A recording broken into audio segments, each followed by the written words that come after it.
Hello, welcome. तो आज अपन physics के अध्याय 2 मापन, मात्रक एवं मापन इसको करने जा रहे हैं। ठीक है, तो यहाँ पे ये बहुत इंपॉर्टेंट चैप्टर है और बहुत यूजफुल भी है।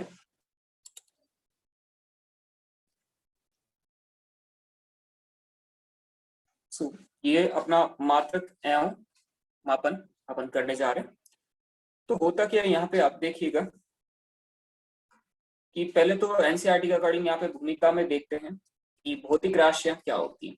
देखो, जो भी चीजें भौतिक नियमों की व्याख्या करने के लिए प्रयोग में ली जाती है उन्हें अपन भौतिक राशियां कहते हैं। ठीक है। अच्छा, भौतिक राशियों को वैसे मापा जा सकता है और ये विभिन्न भौतिक घटनाओं को नियमों के रूप में समझा तथा व्यक्त किया जा सके, ऐसी भौतिक राशियां कहलाती है। उदाहरण के लिए जैसे अपन लंबाई, द्रव्यमान, समय और बल, इन सबको अपन भौतिक राशियां कहते हैं, क्योंकि लंबाई है वो मापने के लिए यूज होती है, द्रव्यमान किसी का भार मापने के लिए यूज होता है, समझे ना, मतलब वेट मापने के लिए, समय है वो टाइम है, बल है। ऐसे में जो भी राशियां होती है, जो भी जिसका अपन किसी भौतिक घटनाओं को अनुरूप या निरूपित कर सके, वो यूज करते हैं भौतिक राशियां। ठीक है। अच्छा, मैं परिभाषाएं यहाँ से जो थ्योरी लिखी ये सिर्फ आपके लिए लिखी हुई है। मैं इनको ये नहीं करूंगा कि भाई एक एक चीज को पढ़ूं। ठीक है, मैं यहाँ पे जस्ट इसको एक बार बता देता हूँ।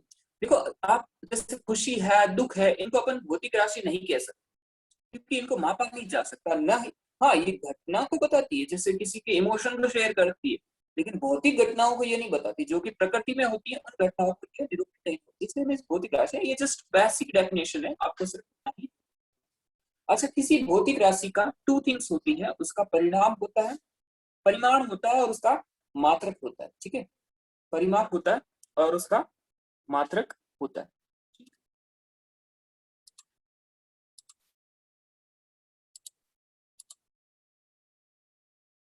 एक मिनट के लिए।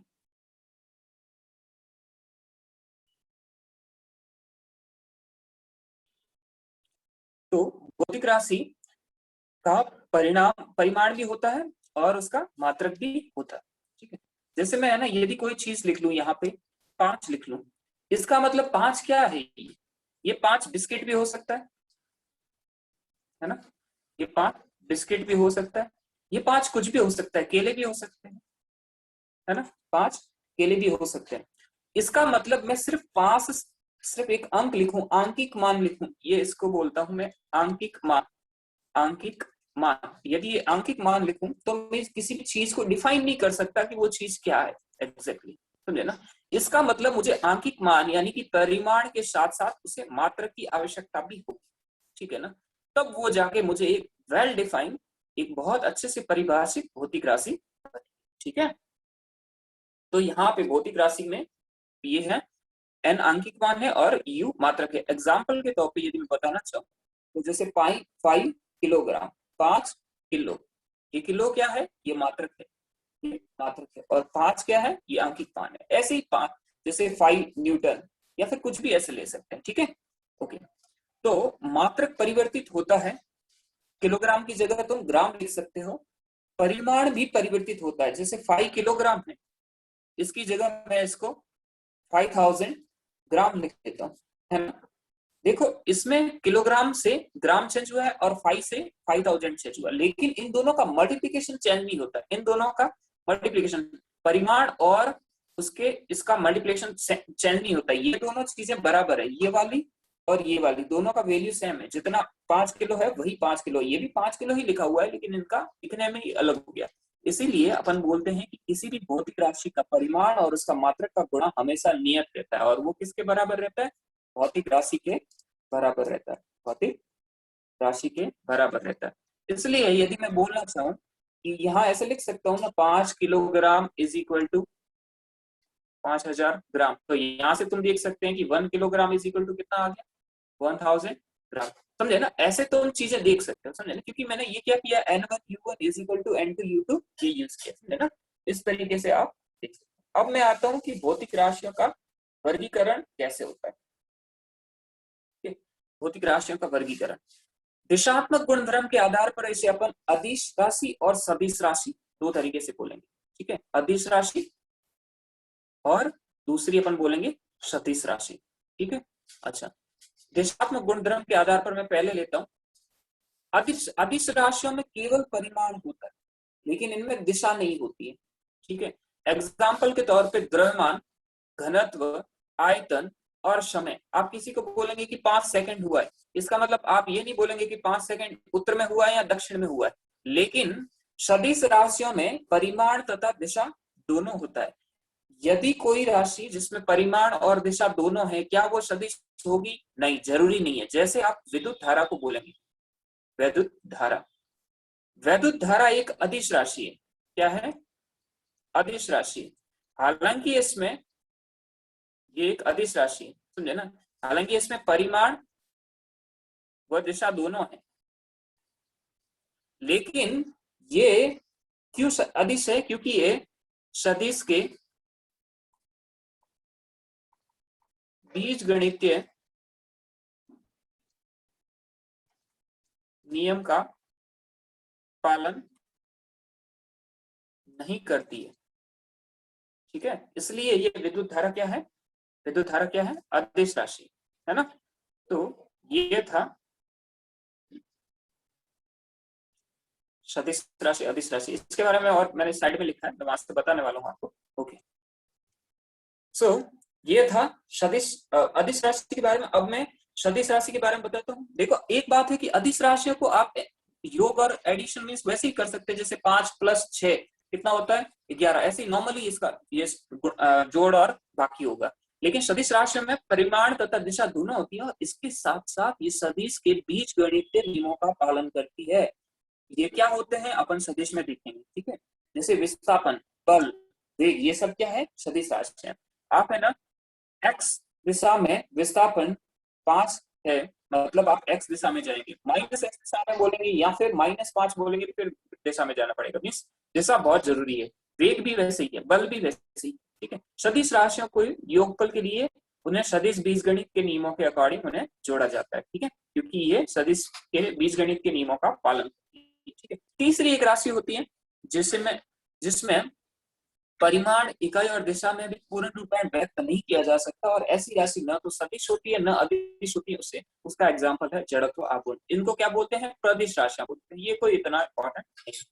अच्छा, यदि अपन निर्भरता के आधार पर करें वर्गीकरण, यदि निर्भरता के आधार पर करें, तो इसमें मूल राशियां और दूसरी आती है व्युत्पन्न राशियां। मूल राशियां जिनको निर्धारित करने के लिए या परिभाषित करने के लिए अन्य किसी भौतिक राशियों की आवश्यकता नहीं होती है, ऐसी राशियों को मूल राशियां या निरपेक्ष राशियां कहते हैं, ठीक है। निरपेक्ष राशियां कहते हैं। और व्युत्पन्न राशियां ऐसी होती हैं जो मूल राशियों के गुणनफल या मल्टीप्लिकेशन या मतलब गुणनफल या भाग से व्युक्त की जाती है। जैसे मूल राशियों में मुख्यतः लंबाई, द्रव्यमान और समय को लिया जाता है, लेकिन यदि व्युत्पन्न राशियों की बात करें तो जैसे चाल है, तो चाल हमेशा दूरी बटा समय मीन्स ये व्युत्पन्न राशियां हमेशा किसके पदों में होगी? जो कि मूल राशियां होगी उन्हीं के पदों में होगी।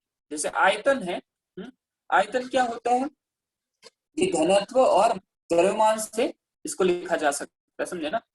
जैसे इसका मतलब इसको लिखेंगे तो मीटर क्यूब, ये आयतन मीटर क्यूब में आता है, समझे ना। और ये किससे बना है? लंबाई के गुणनफल से ही बना है आयतन, समझे ना। तो ऐसे ही त्वरण, बल, दाब आदि आदि व्युत्पन्न राशियां होती है। ये आगे और अपन मात्रक और विमाएं देखेंगे तो आपको बहुत अच्छे से क्लियर होगा कि मूल राशियां और व्युत्पन्न राशियां कौन सी होती है, ठीक है। अच्छा, यहाँ पे मैं 2-3 चीजें और है जो दिखाने जा रहा हूँ। ये मैंने लिखा था कि यदि किसी राशि का परिमाण तथा दिशा दोनों है, तो ये जरूरी नहीं है कि वो राशि सदिश ही होगी। एग्जाम्पल मैंने कौन सा बताया था? विद्युत धारा का। विद्युत धारा एक अदिश राशि है, यद्यपि इसका परिमाण भी है इसमें और दिशा भी है, लेकिन ये सदिश के नियमों का पालन नहीं करती है, इसीलिए ये क्या है? अदिश राशि है, ठीक है। ओके, सदिश राशि होने के लिए परिमाण तथा दिशा के साथ साथ उसका सदिश के बीज गणितीय नियमों का पालन करना आवश्यक होता है, ठीक है। इसकी वजह से सदिश राशियों और अदिश राशियों को अपन अलग अलग कैटेगराइज कर सकते हैं। अच्छा, अभी मैं आता हूं मात्रक की पद्धतियों पे। ठीक है, मात्रक की विशेष तौर पे बहुत सारी पद्धतियां होती हैं। उनमें से ये 4 क्लासिफिकेशन दिया है जो मैन वर्ड में दुनिया में फेमस हुई है। एक ब्रिटिश पद्धति है जिसको एपीएस बोला जाता है, एक सीजीएस पद्धति है, इसको गाउशियन पद्धति भी बोला जाता है, एक है एमकेएस पद्धति, और जो सबसे इंपॉर्टेंट है, जो लास्ट वन है, वो है आपकी अंतरराष्ट्रीय मादक मापन पद्धति, जिसको परिमेय एमकेएस पद्धति भी कहा जाता है, और इसको एसआई एसआई पद्धति भी कहा जाता है। ज्यादातर इसको एसआई पद्धति या एसआई यूनिट या फिर एसआई मात्रक पद्धति बोला जाता है अंतरराष्ट्रीय। ओके, एफपीएस, एफ मीन्स क्या होता है, देखो फुट, है ना, foot. P means pound, S mean second. तो इसमें भी मूल राशियां लंबाई, द्रव्यमान तथा समय ही है। सीजीएस पद्धति में भी मूल राशियां द्रव्यमान द्रव्यमान लंबाई, द्रव्यमान और समय ही है। एमकेएस पद्धति में भी मूल राशियां द्रव्यमान और लंबाई और समय ही है, लेकिन इनके मूल मात्रक है वो तीनों में अलग अलग है। मूल मात्रक तीनों में भी अलग अलग है। ठीक है, क्या है एफपीएस, देखो गौर से देखो, एफपीएस मींस फुट, पाउंड और सेकंड। इसके लिए क्रमशः लंबाई, द्रव्यमान और समय के लिए फुट, पाउंड और सेकंड, ये एफपीएस में है। सीजीएस, सी मींस सेंटीमीटर, जी मींस ग्राम और एस मींस सेकंड। सीजीएस ये सेंटीमीटर, ग्राम और सेकंड, ये गाउशियन पद्धति में। और एमकेएस में एम का मतलब मीटर, के मतलब किलोग्राम तथा एस मतलब सेकंड होता है, इसमें ये है। लेकिन एसआई पद्धति है, उसमें ये एमकेएस पद्धति के 3 मूल मात्रक तो उपयोग में लाए गए हैं, इसके साथ साथ ही 4 अतिरिक्त मूल मात्रक और 2 पूरक मात्रक दिए जाते हैं। तो एसआई पद्धति में आप देखेंगे तो 7 + 2, 7 में से कौन से हैं, 3 तो पहले एमकेएस के हैं और उसमें 4 दूसरे ऐड किए हैं मूल मात्रक, तो टोटल मूल मात्रक 7 हुए, और उसके साथ में 2 है वो पूरक मात्रक ऐड किए हैं। ये किसका है, अंतरराष्ट्रीय मात्रक पद्धति, ऐसा यूनिट का।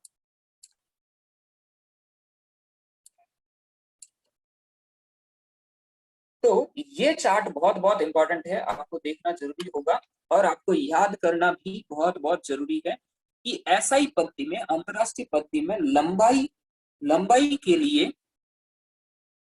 मीटर है, और इसका नोटेशन एम से किया जाता है। बहुत इंपॉर्टेंट चीज है ये, एम से किया जाता है। ठीक है, वैसे ही द्रव्यमान के लिए किलोग्राम है, और किलोग्राम को केजी से लिखा जाता है। ठीक है, वैसे ही सेकंड को एस से लिखा जाता है, समय का। वैद्युत धारा का मात्रक एम्पियर है, और उसको ए से लिखा जाता है। ताप का केल्विन है, उसको के से लिखा जाता है। पदार्थ की मात्रा को मोल है, उसको एमओएल से लिखा जाएगा, और ज्योति तीव्रता को कैंडेला है, उसको सीडी से लिखा जाएगा। तो ये 7 मूल राशियां हैं जो इस ऊपर सारणी में दे रखी है। ये बहुत बहुत इंपॉर्टेंट है, आपको लेनी है याद करके। 2 पूरक राशियां हैं, उसके बारे में अभी अपन वर्णन करेंगे। ठीक है, अब देखो, ये कुछ सीजीएस, एमकेएस और एफपीएस में दे रखी है, पद्धतियों में मात्राएं दे रखी है। जैसे मूल राशि, ये मूल राशि है, और ये व्युत्पन्न राशियां। फिर से वही लंबाई, द्रव्यमान और समय। लंबाई ये सेंटीमीटर, इसमें मीटर, ये मीन्स अपन ऑलरेडी पढ़ चुके हैं, मैं वापस से डिस्कस नहीं करूंगा। ये थोड़ी इंपॉर्टेंट चीजें हैं, ये जो बार बार यूज होती है, कहीं ना कहीं तुम्हें मिल जाएगी। इसमें से भी जैसे ये डाइन है, ये काफी बार यूज होता है, बहुत बार। तो बल का मात्रक सीजीएस पद्धति में डाइन होता है। जस्ट आपको कैसे आता है ये मैं आगे समझाऊंगा। लेकिन एमकेएस पद्धति में न्यूटन होता है, और इसका न्यूटन होता है, और अपने नॉर्मल में भी न्यूटन ही, ऐसा ही पद्धति में न्यूटन ही बोलते हैं, लेकिन ये व्युत्पन्न राशि है, फिर भी ये स्टैंडर्ड के तौर पे यूज होती है। वैसे ही जूल बोला जाता है वॉट पर सेकंड को, और ये वॉट है, ठीक है, जो कि शक्ति है। जूल पर सेकंड को वॉट बोला जाता है, जूल है वो कार्य का है, और अर्ग वगैरह इतना यूज नहीं होगा। तो ये जो 4 मैंने चीजें यूज की, ये आपको याद रखना है कि व्युत्पन्न राशियां कैसे आती है, इसके बारे में आगे अपन देखेंगे। इसमें आपको टेंशन लेने की कोई जरूरत नहीं है। ठीक है, अब आते हैं मात्रकों के वर्गीकरण। मूलभूत और आधारभूत मात्रक कौन से होंगे? जो मूल राशियों के मात्रक होते हैं उनको ही अपन मूलभूत और आधारभूत मात्रक बोलते हैं। जैसे लंबाई का क्या हो गया? m, और समय का क्या हो जाएगा? समय का सेकंड। अच्छा, अब व्युत्पन्न मात्रक कौन से होंगे? जैसे चाल को अपन दूरी तथा समय से राशि को निरूपित करते हैं, क्योंकि चाल एक व्युत्पन्न राशि है। तो जो भी व्युत्पन्न राशियां होती है उनके मात्रक व्युत्पन्न मात्रक कहलाते हैं। जस्ट आपको ये ओवरव्यू देखना है।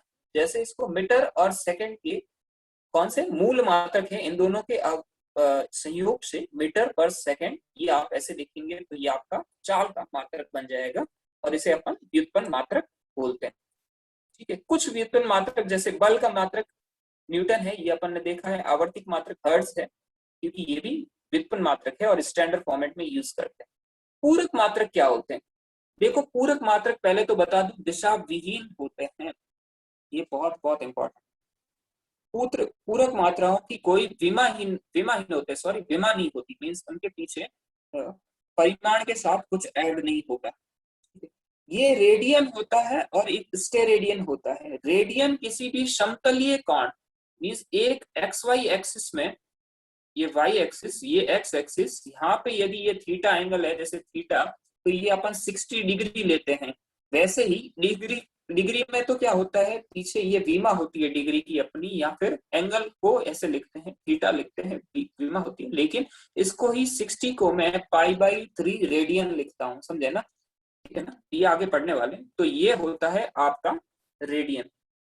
तो समतलीय कोण को नापने के लिए, जैसे ये कोई ds यहाँ पे चाप है, ये चाप है, और ये इसकी त्रिज्या r है ना, और ये डी थीटा कोई एंगल है, कोण है, जो कि चाप द्वारा केंद्र पे आरोपित है।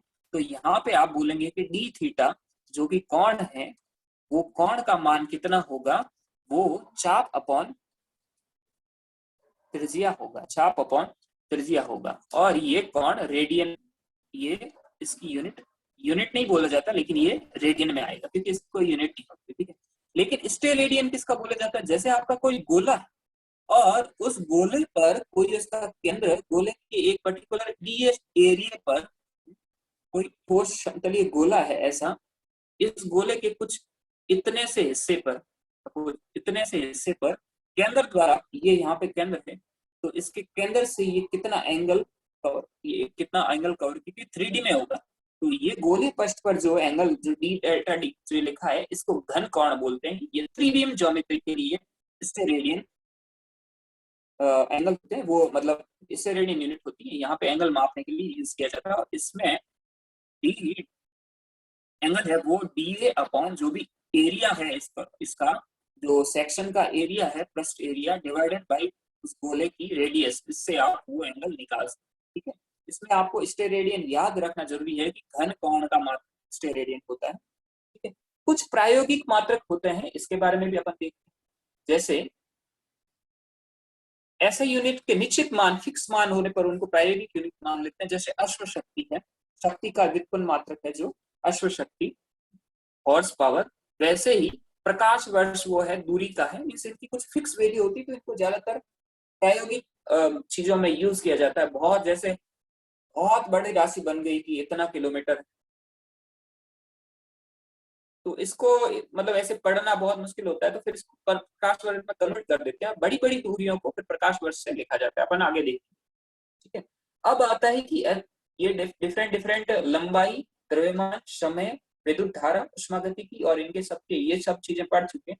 ये मीटर किसकी डेफिनेशन है, इसके बारे में यहाँ डिटेल से वर्णन है।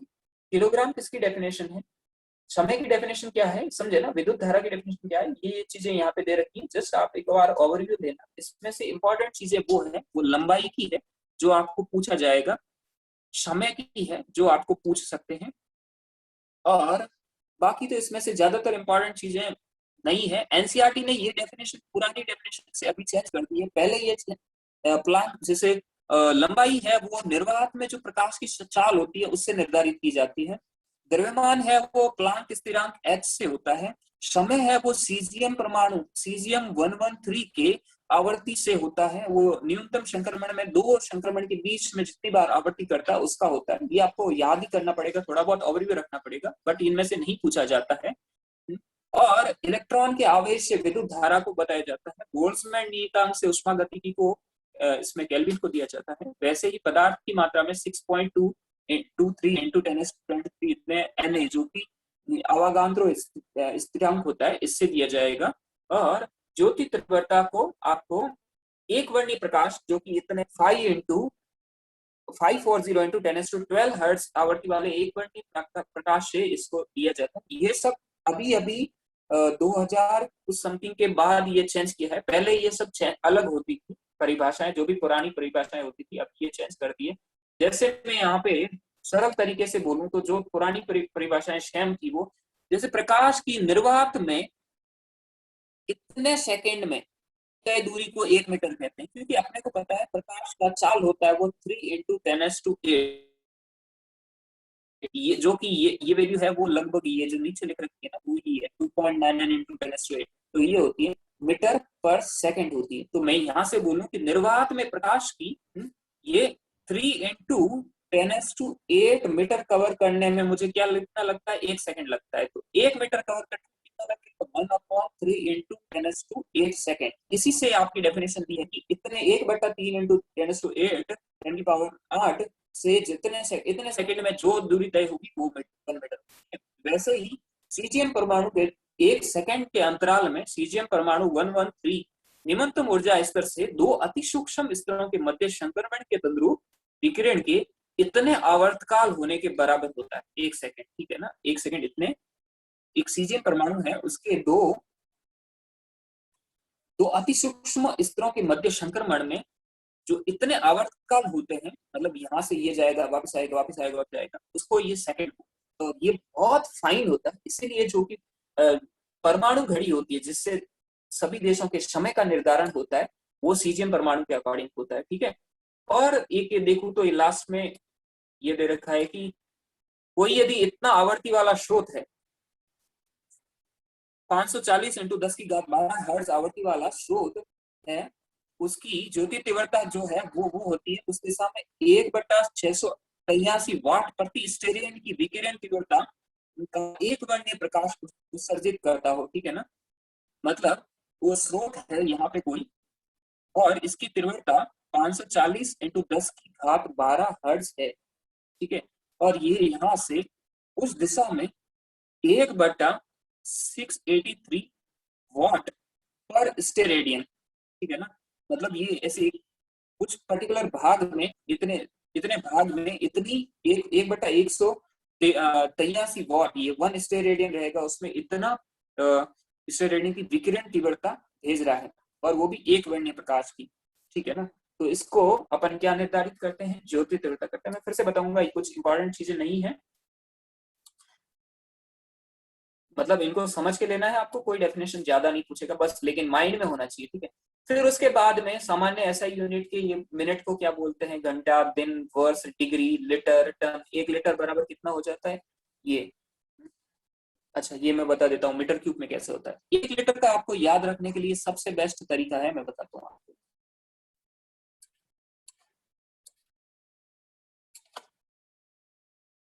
देखो यदि मैं कोई घन ले लूं,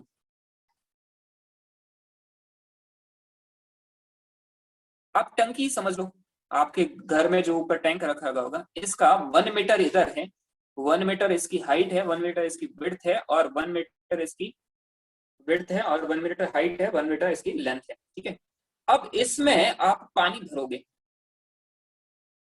ठीक है ना, इसमें पानी भरोगे, क्या भरना है आपको, पानी। अब मुझे बताओ इसमें पानी आएगा, उसका आयतन कितना होगा, कितना होगा, 1 मीटर क्यूब होगा। अब आपको लगता है, अनुमान से आप हाथ चौड़े करके, दोनों हाथ चौड़े करेंगे तो 1 मीटर होता है, तो ये टैंक काफी बड़ा होगा ना, तो इसमें 1 लीटर पानी तो 100% नहीं आएगा। इसका मतलब इसमें कितना आता है, याद रखने का तरीका है, 1000 लीटर पानी इसमें आ सकता है।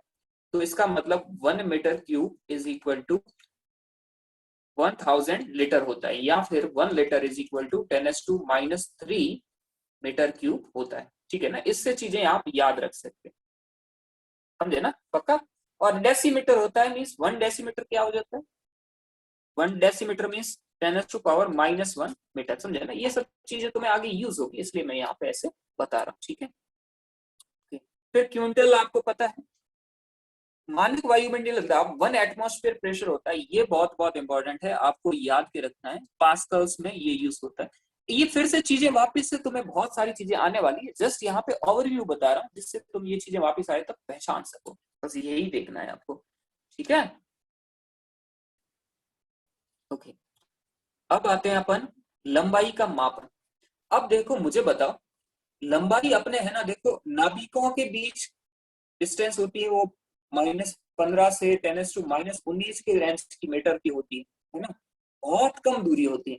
और अपने विश्व की लंबाई है देखें तो वो 11 सॉरी 10 का पावर समथिंग कुछ होता है, 41 और समथिंग ऐसा, मुझे एग्जैक्टली नहीं पता, दोनों में से कुछ ऐसी रेंज है। तो इतनी कम दूरी से इतनी बड़ी दूरी तक का मापन अपने को करना है, तो इसके लिए बहुत अलग अलग मेजरमेंट के इंस्ट्रूमेंट चाहिए, समझे ना।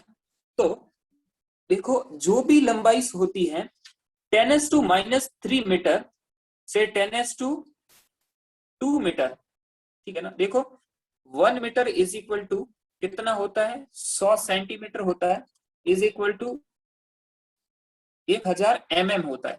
मतलब ये क्या है, 1 mm से 100 मीटर, 100 मीटर तक की दूरी को आप किससे माप सकते हैं, मीटर पैमाने से माप सकते हैं, मीटर को लेके माप सकते हैं। मीटर पैमाना मीन्स 1 मीटर का, ये 1 मीटर का एक इंस्ट्रूमेंट आता है, मतलब लकड़ी टाइप हो सकता है, कुछ भी लेंथ हो, या फिर आपका नॉर्मल, या फिर फीता लेके माप सकते हैं। लेकिन इससे बाहर के परिसर की होगी तो फिर कुछ परोक्ष विधियां यूज करनी पड़ेगी, है ना, इससे ऊपर की। लेकिन इससे 10⁻³ से नीचे की हो तो 10⁻⁴ तक अपन वर्नियर कैलिपर्स की सहायता से कर सकते हैं, माप सकते हैं। और वर्नियर कैलिपर्स ये होता है, आगे अपन देखेंगे कैसे मापा जाता है। इससे भी नीचे यदि 10⁻⁵ मीटर तक की दूरियां हो तो फिर स्क्रू गेज या फिर स्पेरोमीटर से माप सकते हैं, जो कि ये स्पेरोमीटर है और ये आपका पेंच मापी या स्क्रू गेज है। इससे बाहर कुछ रही तो फिर अपन परोक्ष विधियां यूज करेंगे। बाहर मतलब जैसे दो घरों के बीच की दूरियां वगैरह हुई तो अपन बाद में दूसरी चीजों से देखेंगे। अब आते हैं अपन बड़ी दूरियों का मापन। बड़ी दूरियों का मापन कैसे करते हैं, विशेष तौर पे बड़ी दूरियां मतलब कोई दो ग्रहों के बीच में या किसी तारों या पृथ्वी के बीच की दूरी, इन सबको अपन बड़ी दूरियां मानते हैं। और इनको कैसे करना है वो अपन समझते हैं। इस विधि को लंबवन विधि बोलते हैं, एनसीईआरटी में आपको लंबवन विधि बताया गया है। अब होता क्या है, देखो गौर से देखना, आप यहाँ पे खड़े हैं, एक ऑब्जेक्ट है यहाँ पे रखा हुआ और ये दीवार है, इसको आप दीवार मानो, ठीक है। अब एक ऑब्जेक्ट को बीच में रख के दीवार से कुछ दूरी पे खड़े रह के, ये कुछ दूरी है, जैसे 2 मीटर हो गया यहाँ से दूरी अनुमान के तौर पे, और आप यहाँ से 1 मीटर पीछे हैं, 1 मीटर पीछे नहीं सॉरी, यहाँ से आप बहुत कम पीछे रहना, मतलब 10 सेंटीमीटर पीछे आप ऑब्जेक्ट से रहेंगे। या फिर एक आंख ये इस आंख से देखोगे तब है ना, ये आंख बंद रखना, और इस आंख से देखो तब ये आंख बंद रखना। आप देखेंगे कि इस ऑब्जेक्ट का ये, और इसको देखते वक्त आपको एक फिक्स पॉइंट यहाँ पे दीवार पे देख लेना है, ठीक है ना, फिक्स पॉइंट जो कि इसके सीध में ऐसे दिख रहा है, समझे ना। जब ये आंख बंद करोगे तो ये फिक्स पॉइंट तुम्हारा इधर खिसक जाएगा, ये आंख बंद करोगे तो तुम्हारा पॉइंट इधर खिसक जाएगा। आप अनुमान लगा सकते हैं ऐसे देखेंगे तो, समझे ना। तो मतलब ये सीध आपको यहाँ देगा, और इस ये आंख खुली रख के दूसरी वाली बंद करके देखोगे तो सीध यहाँ पे देगा, मतलब इतना वेरिएशन दे रहा है। अब मैं क्या करता हूं, एज इट इज इसको यहाँ पे कॉपी कर लेता हूं, और इस पॉइंट को ऑब्जेक्ट को यहाँ पे कॉपी कर लेता हूं, इसको। ये चीज अपन यूज करेंगे कि ये पृथ्वी पर दो जगहों से, एक यहाँ से ऑब्जेक्ट को देखा गया और एक यहाँ से ऑब्जेक्ट को देखा गया, क्योंकि अपन ने यहाँ से देखा है। लेकिन यदि कोई व्यक्ति यहाँ पे खड़ा है तो वो उसके लिए ये लेंथ ऐसे आएगी, यहाँ पे खड़ा है इसके लिए भी ये लेंथ आएगी, समझे ना। या फिर इधर का पोर्शन लो या इधर का पोर्शन लो, मींस ऐसा होता है। इसी वजह से अपन यहाँ से दो चीजें इस टाइप से निकालते हैं, और यहाँ पे कोई ग्रह वगैरह है जिसको ऐसे देखा जाता है। अपन आगे वाले एग्जाम्पल में क्या पीछे देखते हैं, देखो कैसा होता है कि यदि कोई ग्रह है यहाँ पे, ये एस, और ये से डी डिस्टेंस है ग्रह और ये पृथ्वी के कोई पॉइंट से, ठीक है। ये पृथ्वी पर दो जगहें हैं।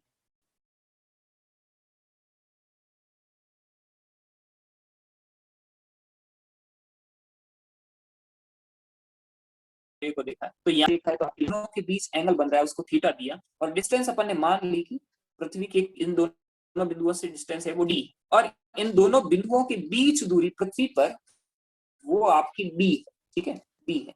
अब पृथ्वी से आप ये बोल सकते हैं कि बी डिस्टेंस तो इन दोनों पॉइंट्स के बीच में छोटी है, मतलब हो सकती है 100 किलोमीटर हो सकती है 500 1000 किलोमीटर हो, लेकिन ये डिस्टेंस जो डी है वो बहुत बड़ी होती है, इसका मतलब बी बाई डी बहुत बहुत छोटा होगा, है ना, एक से बहुत बहुत छोटा होगा, है ना। इसलिए क्योंकि B by D tends to zero होगा, है ना, जीरो की तरफ जाएगा बी बाई डी, इसीलिए मैं बोल सकता हूँ कि बी के मतलब ये डिस्टेंस बहुत छोटी है और ये बहुत दूरी है, से थीटा लगभग, इसका मतलब ये ऐसे लगेगा कि थीटा लगभग बहुत छोटा, मतलब जीरो की ओर जा रहा होगा, समझे ना। तो फिर ट्राइंगल में अपन देखते हैं ना कि साइन थीटा यदि जीरो की साइन थीटा थीटा हो जाता है, जब थीटा कहाँ ये कहाँ जाता हो, थीटा जीरो को टेंड होता है, तो साइन थीटा को अपन थीटा ही लिख सकते हैं, क्योंकि साइन जीरो कितना होता है बताओ, साइन जीरो कितना होता है, जीरो होता है, इसका मतलब साइन थीटा थीटा हो जाएगा यदि थीटा वैल्यू जीरो के बराबर हो, समझे ना। तो इसका मतलब यदि और दूसरी बात, तुम इस यहाँ से तुम इस भाग को एक सर्कल का हिस्सा ले सकते हैं, एक एक पूरा कोई तो व्रत है उसका हिस्सा है, मतलब ये छोटा सा बहुत छोटा सा, ऐसे ऐसे व्रत होगा ना, इतना ऐसे व्रत, तो उसमें से इतना सा पार्ट लिया है अपना, तो ऐसा लगेगा कि व्रत के ऊपर ही है, समझे ना। तो व्रत का या तो ऐसे कर सकते हैं या फिर ऐसे समझ सकते हैं दूसरे तरीके से कि ये लगभग 90 डिग्री बनेगा, समझे ना, और ये थीटा होगा, ये आपका डी है और ये आपका पी है, तो D sine theta is equal to B होगा, लेकिन थीटा साइन थीटा थीटा बहुत छोटा है तो इसको अपन थीटा लिख सकते हैं, तो D B is equal D theta is equal to B, और यहाँ से डी इज इक्वल टू आप लिख सकते हैं बी बाई थीटा, ऐसे भी निकाल सकते हैं। और दूसरा तरीका जिससे मींस ये रिजल्ट अपने को मिल जाएगा, दूसरा तरीका ऐसे है कि ये किसी वृत्त के ऊपर है और बहुत ऐसे छोटा है, फिर वृत्त के ऊपर अपन ने अभी रेडियन के वास्ते में देखा था कि चाप बराबर क्या होता है, चाप बराबर बोलो, चाप, ये चाप बराबर क्या होता है, त्रिज्या इंटू कोण, है ना। तो यहाँ पे त्रिज्या क्या बन रही है, डी बन रही है, कोण कौन बन रहा है, थीटा बन रहा है, और चाप कौन बन रहा है, बी बन रहा है। इस रिजल्ट से आप देख सकते हैं D is equal to B by theta, समझे ना, तो इस वजह से अपन रिजल्ट निकाल सकते हैं।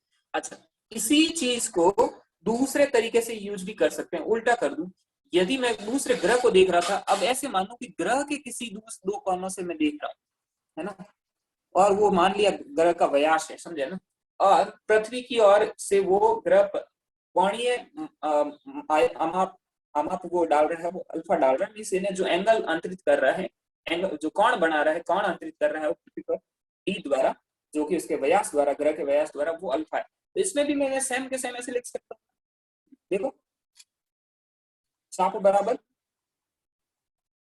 कोण इंटू त्रिज्या, तो इसमें देखो चाप क्या है, इसमें ये डी बन गया, कोण कितना है, अल्फा बन गया, त्रिज्या कितना है, डी बन गया, तो इसी रिजल्ट से आप ये निकाल सकते हैं ना, अल्फा इज इक्वल टू, तो मींस इससे आप किसी भी ग्रह का कोणीय अमाप मतलब या फिर उसका एंगल और ग्रह का व्यास निकाल सकते हैं। तो ये क्वेश्चंस ऐसे आते हैं, अपन क्वेश्चंस देखते हैं, अभी 2-3 क्वेश्चंस है वो अपन करते हैं, उससे पहले एक और चीज इंपॉर्टेंट है वो देख लेते हैं।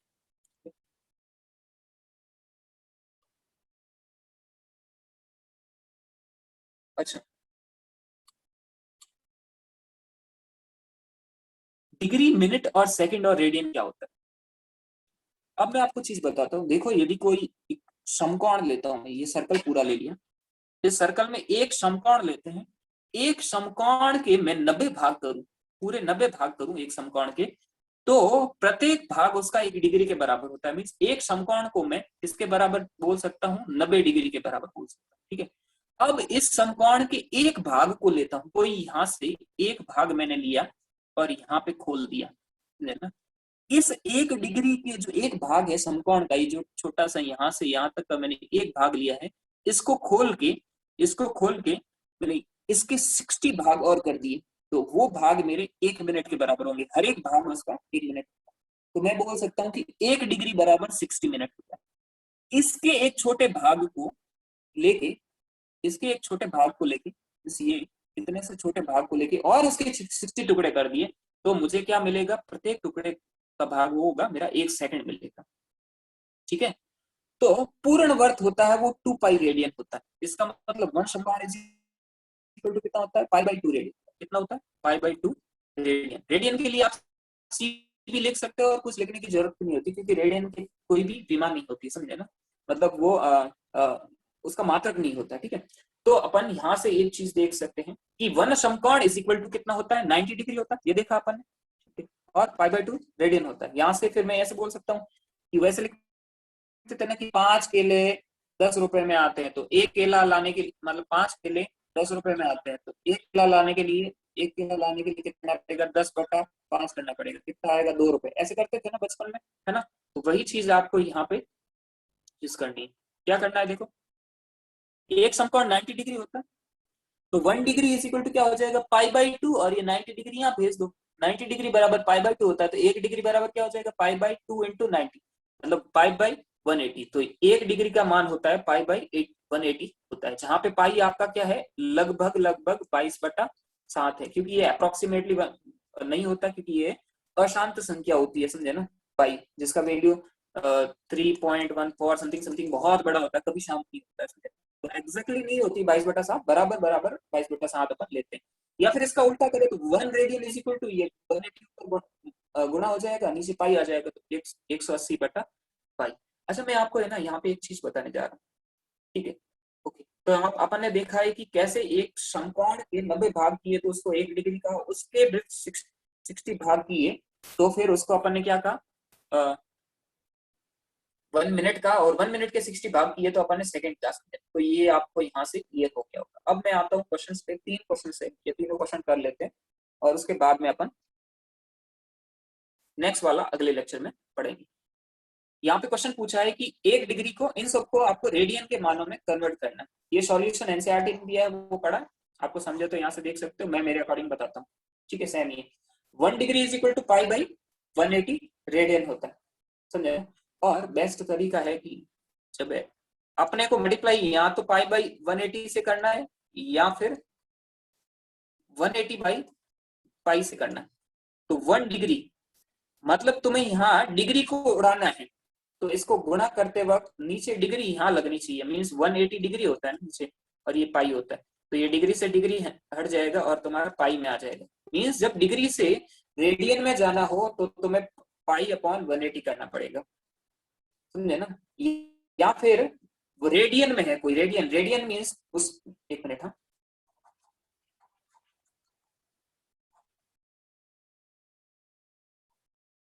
अच्छा, दूसरा है कि यदि ये दे रखा है रेडियन है, 1 रेडियन, रेडियन मीन्स उसमें पाई टर्म है, जो अपने को दिख नहीं रही है, भले ही नहीं दिखो, लेकिन पाई टर्म। तो रेडियन से मुझे किस में ले जाना है, डिग्री में ले जाना है। मीन्स इसको गुणा कैसे करूंगा, पाई टर्म मेरी नीचे रहनी चाहिए, जिससे इसकी पाई टर्म और इसके अंदर की पाई टर्म कैंसिल हो जाए, मतलब जो भी हो, और 180 डिग्री का ये डिग्री एज इज मेरा यहाँ पे ट्रांसफर हो जाए। मीन्स रेडियन से डिग्री में लाते वक्त 180/पाई से करना, और डिग्री से रेडियन में जाने के लिए पाई बाई 180 से गुणा करना है, समझे ना। इस ट्रिक से आप जल्दी कर सकते हो, आपको सीखना नहीं पड़ेगा कुछ, ठीक है। अच्छा, तो ये क्वेश्चन हो गया। दूसरा है कि आपको किसका है, 1 मिनट को, अर्क मिनट मीन्स वही होता है, ठीक है। अर्क मिनट मीन्स, अर्क मतलब ये होता है चाप, समझे ना। ओके, तो ये 1 मिनट्स को क्या होता है, अपने को पता है कि 1 degree is equal to 60 minute होता है, और इसको क्या लिखता हूँ, पाई बाई 180 डिग्री, 180 रेडियन लिखता हूँ, सही बात है ना, क्योंकि 1 degree is equal to pi by 180 degree. तो इन दोनों को इक्वेट करूंगा, तो मेरा 1 minute is equal to pi upon 60 into 180, means ये निकल के आएगा, जो कि आपका आंसर है ना, ये, ठीक है। इसी प्रकार तीसरे में आपको पता है कि 1 minute is equal to 160 second, और अभी आपने निकाला था ये 1 मिनट की वैल्यू रेडियन में, है ना। तो यहां से तुम इन दोनों को कंपेयर करके आप लिख सकते हो कि 1 second is equal to pi upon 60 into 180, और इससे आपका ये आंसर वाला, ठीक है। ये था क्वेश्चन आपका। क्वेश्चन नंबर 2 है, यदि किसी व्यक्ति, सॉरी, एक व्यक्ति अपने पास किसी मीनार की अपने से दूरी का आकलन करने का प्रयास करता है, ठीक है। वह मीनार सी के सामने किसी एक बिंदु पे खड़ा है। अपन देखते हैं कैसे बोला, ये मीनार है, ठीक है, ये मीनार है और इस मीनार पे कोई तो पॉइंट है सी, इस सी से ये किसी दूरी पे ए खड़ा है, मान लिया यहां तक बोला है, ठीक है। ए सी मीनार से किसी बिंदु ए पर खड़ा है दूरी पर, और ए सी की सीध में बहुत दूर स्थित किसी बिंदु ओ को देखता है। ये ए है और ये सी है, ए सी की दिशा में बहुत दूर बिंदु किसी ओ को देखता है, ठीक है, ठीक है, हो गया। इसके बाद और क्या बोलते हैं क्वेश्चन में, देखो फिर वह एसी के लंबवत 100 मीटर दूर स्थित बिंदु बी तक चलता है तथा वहां से ओ और सी को देखता है। तो ये क्या करता है, इसके बाद यहां ए सी के लंबवत, मतलब ये 90 डिग्री पे, 3D में दिख रहा है, यहां से ऐसे 90 डिग्री, यहां से 90 डिग्री पे ये 100 मीटर चलता है, मीन्स यहां पे आता है, और फिर यहां से ये ओ को देखता है और यहां से ये सी को देखता है। तो इस फोटो को मैं थोड़ा सा ऐसे बना दूं तो चलेगा। देखो जस्ट इसको प्लान को 90 डिग्री रोटेट करके ऐसे ए बी, ये 90 डिग्री है, यहां से बी देख रहा है सी को और यहां से देख रहा है ओ को, ठीक है। फिर इन्होंने दिया है ऑप्शन में कि भाई ओ दूरी तो बहुत दूर है, लेकिन वह पाता है कि सी की दृष्टि मूल दृष्टि रेखा के सापेक्ष 40 डिग्री पर घूम जाती।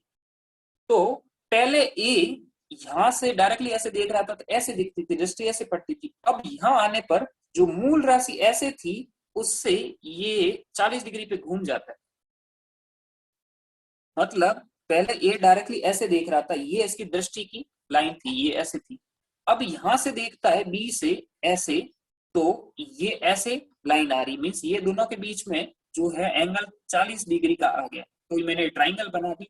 अब ये मुझे ये ट्राइंगल कंसिडर करना है, मुझे इन्होंने पूछी है ये डी दूरी कितनी है इन दोनों ए और सी के बीच, दीवार और व्यक्ति के बीच, तो यहां से आप 1040, ठीक है, लाल कक्का लंब अपॉन आधार, तो ये 100 डिवाइडेड बाई डी 1040, और यहां से डी की वैल्यू मुझे मिल जाएगी 119 मीटर।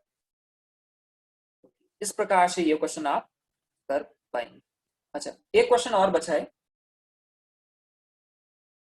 देखिए क्या दे रखा है, पृथ्वी के दो व्यास विपरीत बिंदु, व्यासक मतलब व्यास पे विपरीत बिंदुओं ए तथा बी से चंद्रमा का प्रेक्षण किया जाता है। प्रेक्षण की दो दिशाओं के बीच चंद्रमा पर अंतरित कोण थीटा की माप इतना दे रखा है।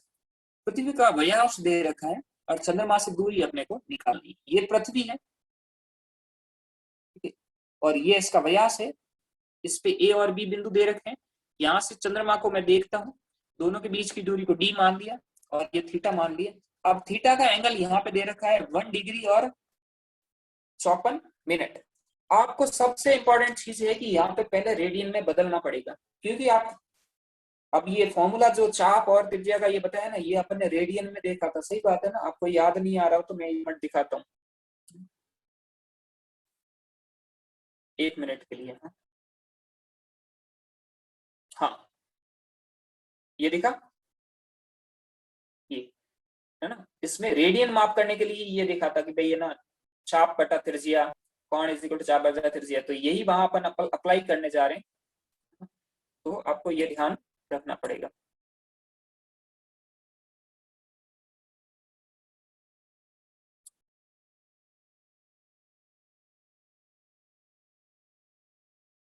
अच्छा, ये क्वेश्चन अपना हो गया, ये दूसरी वाला भी अपन ने कर लिया, 1 मिनट। ओके, सो पहले इसको अपने को रेडियन में बदलना ही होगा, क्योंकि रेडियन मात्रक दिन माप होता है, तो उसके लिए अपने को रेडियन में बदलना पड़ेगा। तो अब आते हैं, मैं 1 डिग्री और 54 मिनट है, इसको आप ऐसे भी लिख सकते हो, 1 डिग्री को सेपरेट लिख सकते हो और 54 मिनट को सेपरेट लिख सकते हो। अब पहले मैं 54 मिनट को, 1 degree is equal to 60 minute होता है, ठीक है, तो 1 second is equal to 1/60 degree, और जब तुम यहाँ पे बोलोगे 54 सेकेंड सॉरी 56 मिनट है, sorry 56 minute is equal to 1/60 into 50%, है ना, मतलब गुणा हो जाएगा कि एक बिस्किट के इतने रुपए लगते हैं तो 10 बिस्किट के इतना इंटू इतने रुपए लगेंगे, तो ये डिग्री में आ गया। तो ये वैल्यू मैंने यहाँ पे अभी डिग्री में रख दी।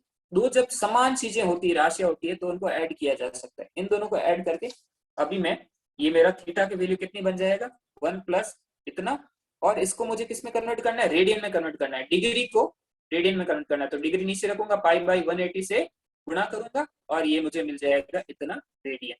फिर अपने को S is equal to R theta, वही D is equal to D by theta, ये फॉर्मूला आपने को पता है, समझे ना, क्योंकि अपन ऐसे सीख चुके हैं। ये D is equal to means त्रिज्या, और ये कोण, और ये चाप, चाप is equal to D into theta होता है, तो यहाँ से D is equal to B by theta मिल जाएगा। तो ये ऑप्शन रखेंगे तो डी का वैल्यू यहाँ पे 3.84 इंटू 10⁸ मीटर आ जाएगा। ऐसे ही ये दूसरा है कि इसमें सूर्य का कोणीय व्यास दे रखा है।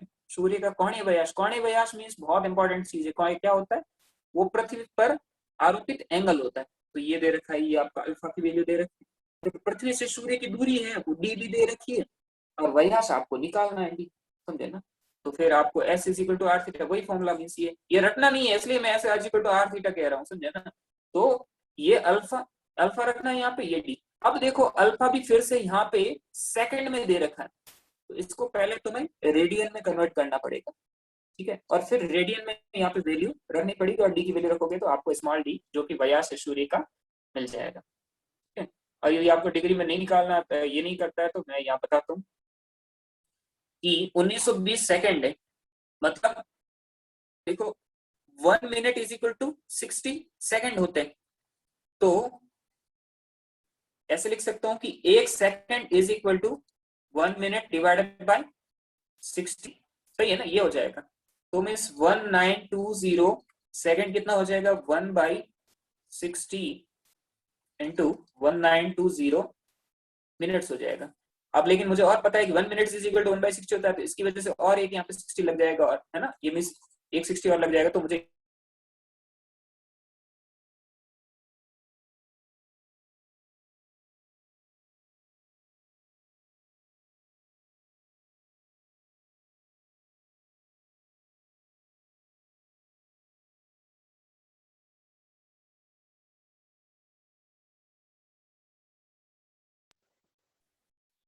हेलो। तो ये था इस चैप्टर के बारे में। अगला चैप्टर अपन आगे पढ़ेंगे। Thank you so much. आगे का जो मतलब चैप्टर में इससे आगे का जो क्वेश्चन है वो अगले लेक्चर में देखते हैं। Thank you so much.